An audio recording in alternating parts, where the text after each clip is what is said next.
Here is the President of the United States shaking some hands. We are standing by for this official signing to begin on these tariffs on both steel and aluminum. Let's watch. Thank you very much, everybody. I'm honored to be here with our incredible steel and aluminum workers. And you are truly the backbone of America. You know that. Very special people. I've known you and people that are very closely related to you for a long time. You know that. I think it's probably the reason I'm here. So I want to thank you. I also want to thank Secretary Mnuchin, Ambassador Lighthizer, Secretary Ross, Peter Navarro, Mike Pence, our great Vice President. They've worked so hard on getting this going and getting it done, and people are starting to realize how important it is. We have to protect and build our steel and aluminum industries, while at the same time showing great flexibility and cooperation toward those that are really friends of ours, both on a trade basis and a military basis. A strong steel and aluminum industry are vital to our national security, absolutely vital. Steel is steel. You don't have steel, you don't have a country. Our industries have been targeted for years and years, decades in fact, by unfair foreign trade practices leading to the shuttered plants and mills, the laying off of millions of workers, and the decimation of entire communities. And that's going to stop, right? It's going to stop. This is not merely an economic disaster, but it's a security disaster. We want to build our ships, we want to build our planes, we want to build our military equipment with steel, with aluminum from our country. And now we're finally taking action to correct this long overdue problem. It's a travesty. Today, I'm defending America's national security by placing tariffs on foreign imports of steel and aluminum. We will have a 25% tariff on foreign steel and a 10% tariff on foreign aluminum when the product comes across our borders. It's a process called dumping, and they dumped more than at any time on any nation, anywhere in the world. And it drove our plants out of business. It drove our factories out of business. And we want a lot of steel coming into our country, but we want it to be fair, and we want our workers to be protected, and we want, frankly, our companies to be protected. By contrast, we will not place any new tax on product made in the USA. So there's no tax if a product is made in the USA. You don't want to pay tax? Bring your plant to the USA. There's no tax, which we will benefit from the massive tax cuts that we have in place. We have passed the largest tax cut plan in the country's history, and that has caused really tremendous success between that and regulation cutting, and I think maybe regulation cutting every bit as much. And we have a long way to go on regulations, but we've already cut more than any president in history. So we're urging all companies to buy American. That's what we want, buy American. The action that I'm taking today follows a 9-month investigation by the Department of Commerce, Secretary Ross, documenting a growing crisis in our steel and aluminum production that threatens the security of our nation and also is bad for us economically and with jobs. The American steel and aluminum industry has been ravaged by aggressive foreign trade practices. It's really an assault on our country. It's been an assault. They know better than anybody. Other countries have added production capacity that far exceeds demand and flooded the world market with cheap metal that is subsidized by foreign governments, creating jobs for their country and taking away jobs from our country. I've been talking about this for a long time, a lot longer than my political career. I've been talking about this for many years. For example, it takes China about 1 month to produce as much steel as they produce in the United States in an entire year, because we've closed down so much capacity. Plants closed all over the United States, and some plants I see, massive plants from 40 years ago, and they're working now in a little corner of the building. Well, we're going to get those buildings open again and producing again. And that's going to be a great thing for our country. And this is only the first stop. Aluminum imports now account for more than 90% of the primary American demand. Over the last 2 decades, nearly 2/3 of American raw steel companies have gone out of business. More than 1/3 of the steel jobs have disappeared. 6 primary aluminum smelters, which is a big deal, have permanently shut down since just 2012. The actions we're taking today are not a matter of choice. They're a matter of necessity for our security. We're already seeing the national security benefits of this order. Yesterday, in anticipation that we'd be here today, U.S. Steel announced it's reopening a mill in Illinois, a big one, and recalling 500 workers immediately. That's going on all over the country. And by the way, it went on with solar panels, which we did 3 months ago, and washing machines, where they were dumping washing machines all over our country. And now they're expanding plants to make washing machines. We put the tax on, a lot of you are here. A skilled, trained workforce in steel is a crucial element of America's national security and must be protected. After the signing of this proclamation, Century Aluminum in Kentucky, Century is a great company, will be investing over $100 million to restart and upgrade their idled military-grade, high-quality aluminum production, which is also critically important to our national security. That's 150,000 additional tons of aluminum. And think of it, this is a closed plant, and now they're doing 150,000 tons. Production and an additional 300 workers, and ultimately many more hired in the great state of Kentucky. A package of sometimes $90,000 per worker. Our greatest presidents all understood, from Washington to Lincoln to Jackson to Teddy Roosevelt, that America must have a strong, vibrant, and independent manufacturing base. Has to have it. President McKinley, who felt very, very strongly about this, the country was very, very successful. We actually operated out of cash flow, if you can believe it. The protective tariff policy of the Republicans, he said, has made the lives of masses of our countrymen sweeter and brighter and brighter and brighter. It is the best for our citizenship and our civilization, and it opens up a higher and better destiny for our people. Many politicians lamented the decline of our once proud industries, and many countries denounced global excess capacity. But no one took action. All of our politicians, they saw what was happening to our country. I've seen it for 25 years. I've been talking about it. Talked about Japan, talked about China.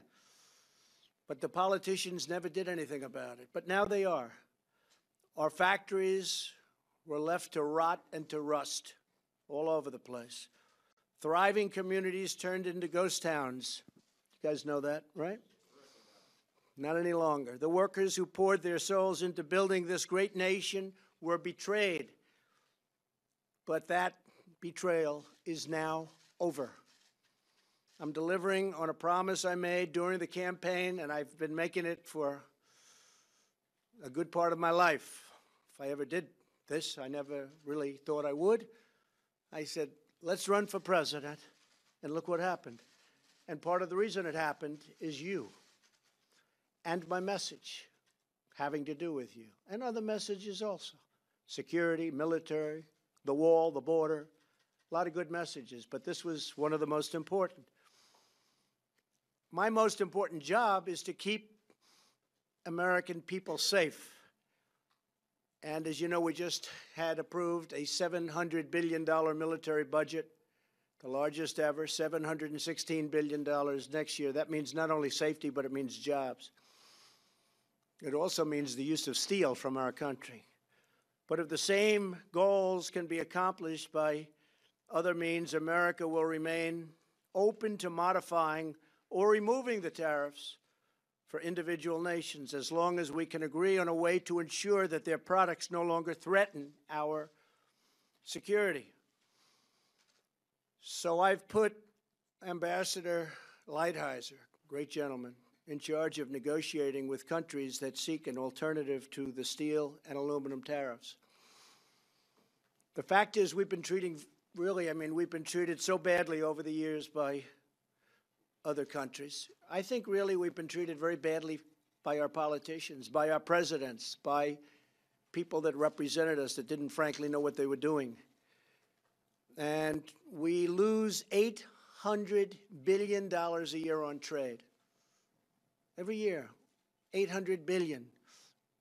It's been going on for a long time. $300 billion, $400 billion, $500 billion, got up to $600 billion.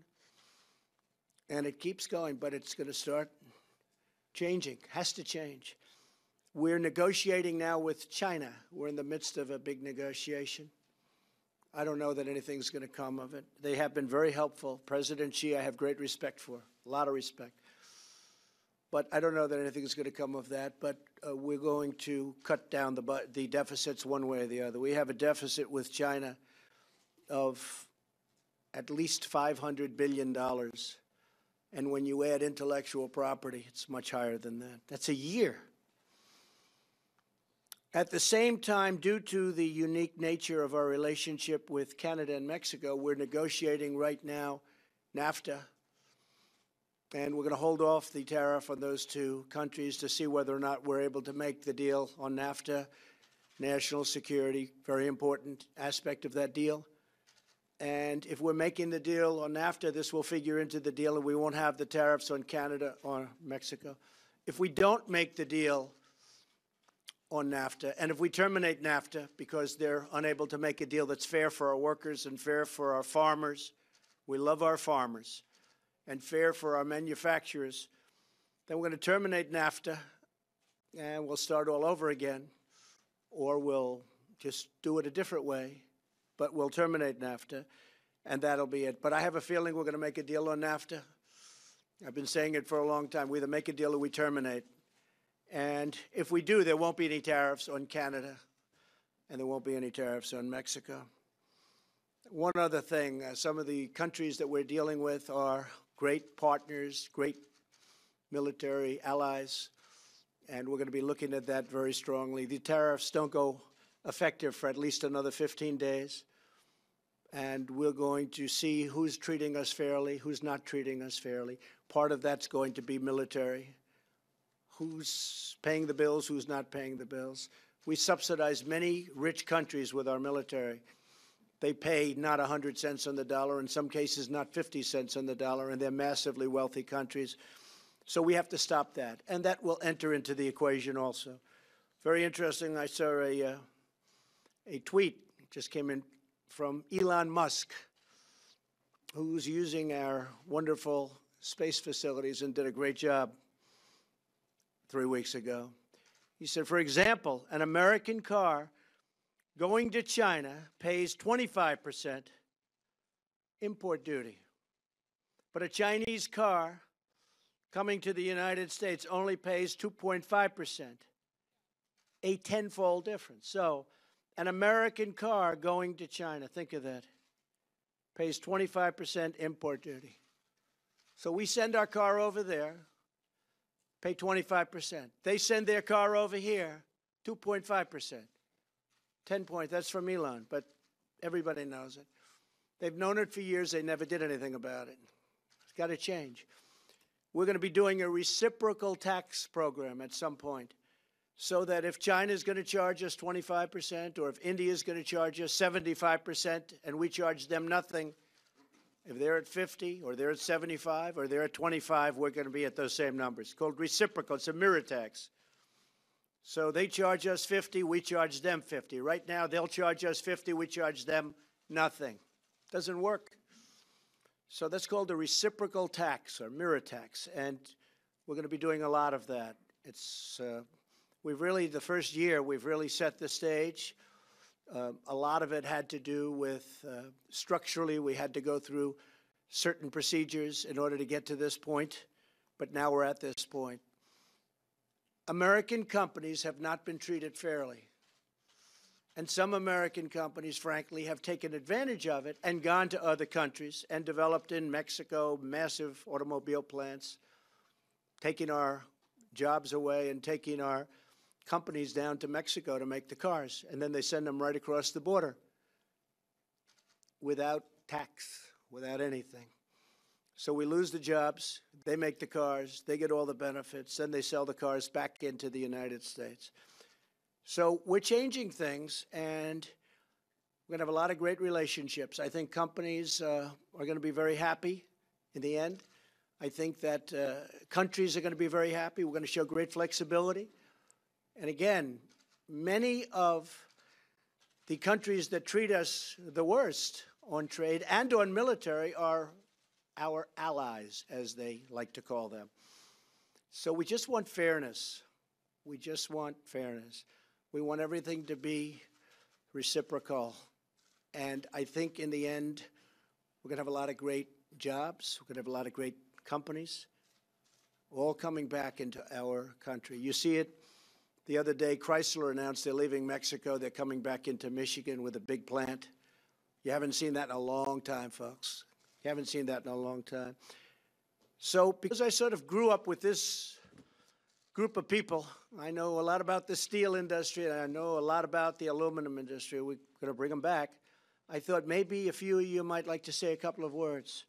And there's only about 25 million people watching, so don't worry about it. You want to say something? Come on up. How are you? Okay, please. My name's Dusty Stevens. I work at Hallsville, Kentucky.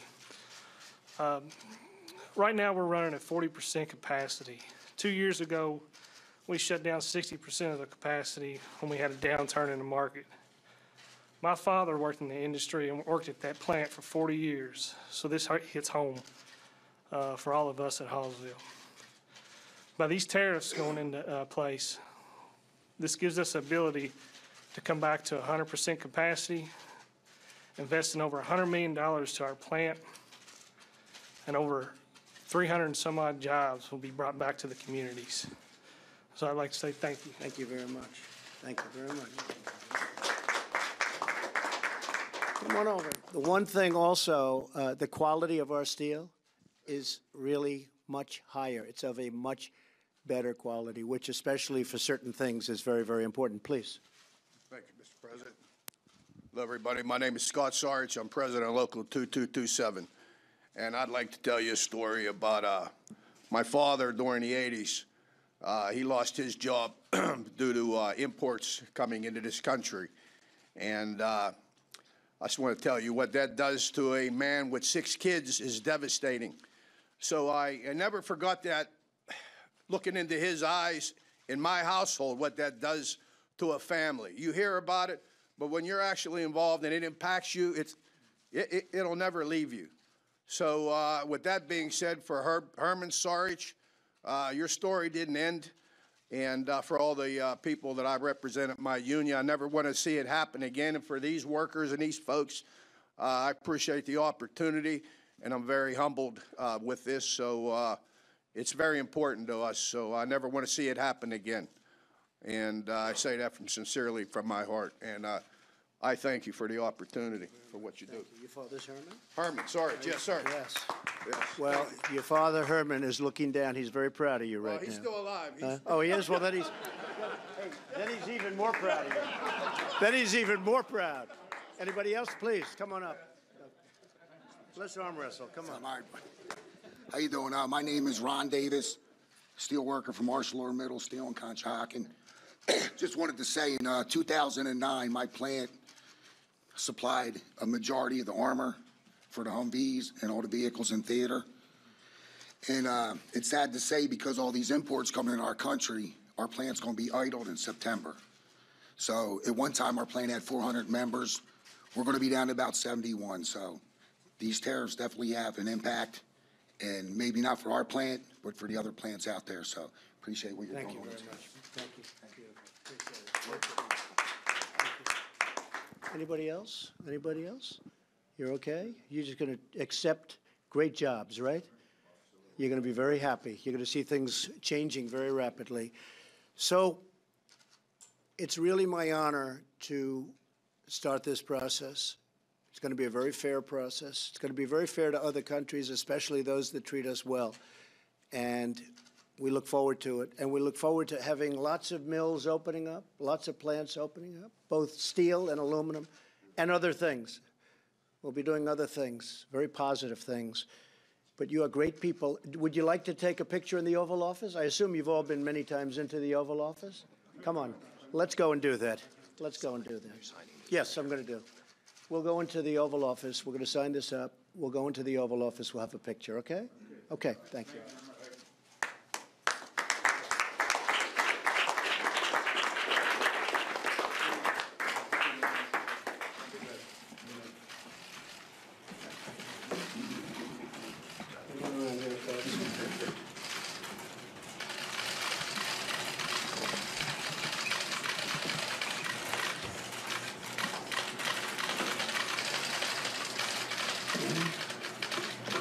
Steel.